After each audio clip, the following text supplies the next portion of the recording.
Brussels, Reuters. Britain and the European Union struck a divorce deal on Friday that paves the way for arduous trade talks, easing immediate pressure on Prime Minister Theresa May, and boosting hopes of an orderly Brexit. May rushed to Brussels before dawn to seal European Commission agreement that sufficient progress had been made to begin talks about trade and a two-year Brexit transition period that will start when Britain leaves the EU on March 29, 2019. Negotiators in London, Brussels and Dublin worked through the night before breaking an impasse over the status of the Irish border, the last major obstacle to the opening of trade talks which EU leaders are due to bless at summit on deck. 14:15. Speaking before sunrise at the EU's executive headquarters in Brussels after a hurried flight on a Royal Air Force plane, May said opening up trade talks would bring certainty for citizens and businesses about Britain's future after quitting the EU. The most difficult challenge is still ahead, European Council President Donald Tusk cautioned. We all know that breaking up is hard. But breaking up and building a new relationship is much harder. May, looking weary after just a couple of hours' sleep, spoke after European Commission President Jean-Claude Juncker announced the breakthrough first in English and then in German and French. The move to trade talks 18 months after the United Kingdom's shock vote to exit the EU allayed some fears of a disorderly Brexit that could disrupt trade between the world's biggest trading bloc and its sixth-largest national economy. Sterling climbed to a six-month high against the Euro-EU GBP/D3 on Friday before it fell back around midday to sit broadly flat, with €1 worth 87.4 pence, while bond yields across the Eurozone rose. Against the US dollar GBP/D3, the pound also weakened.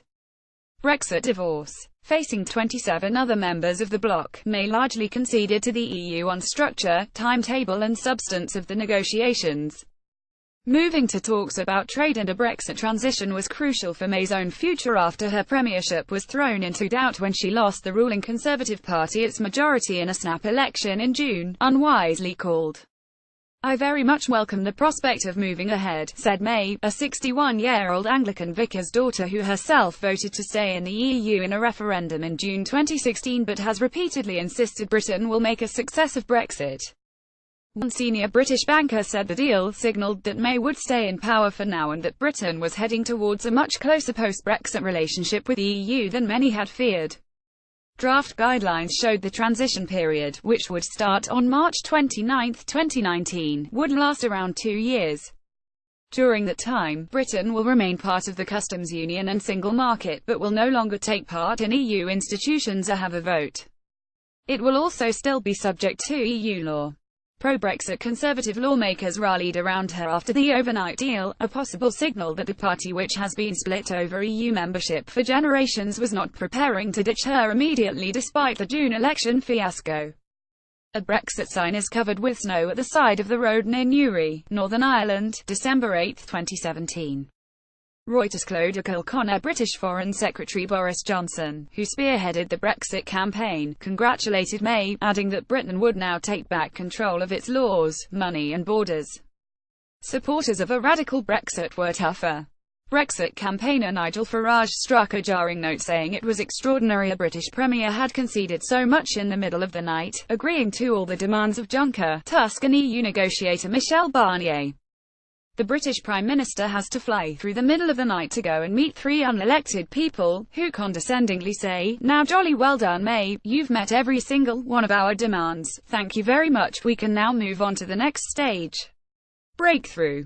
The EU had insisted it would only move to trade talks if there was enough progress on 3 key issues: the money Britain must pay to the EU, rights for EU citizens in Britain and British citizens in the EU, and how to avoid a hard border with Ireland.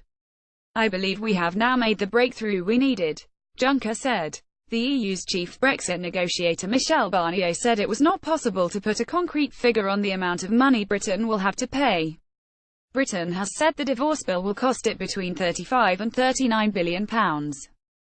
On citizens' rights, London and Brussels agreed to offer equal treatment on social security, healthcare, employment and education, and that Britain will enable its judges to ask the European Court of Justice to weigh in when necessary for 8 years after Brexit. But the crucial breakthrough is on the future of the 310-mile 500 km UK-EU land border on the island of Ireland. The Northern Irish Party, which props up May's minority government, vetoed a draft deal on Monday. May worked through most of the night, grabbing just a couple of hours sleep, as she worked the phones from Downing Street to secure agreement from Dublin, Brussels and the Democratic Unionist Party for her deal on the border. They agreed to avoid a hard border which might upset the peace established after decades of violence, but said the details would be agreed as part of talks about the future relationship, according to a 15-page negotiators report. In the text, Britain agreed that should London and Brussels fail to agree a final Brexit deal, the United Kingdom will maintain full alignment with those rules of the internal market and customs union that help protect North-South cooperation in Ireland.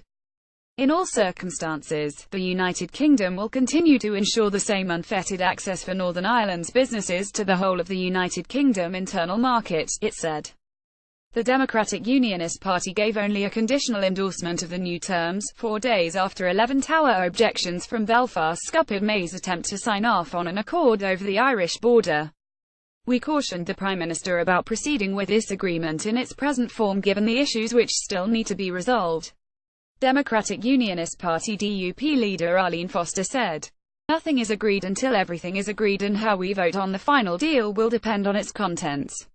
Writing by Guy Falconbridge and Kate Holton in London. Additional reporting by Alistair Smout, William James, Costas Peters and Andrew McCaskill in London, Padraic Halpin in Dublin, and editing by Richard Barmfithour. Standards to Thomson Reuters Trust Principles.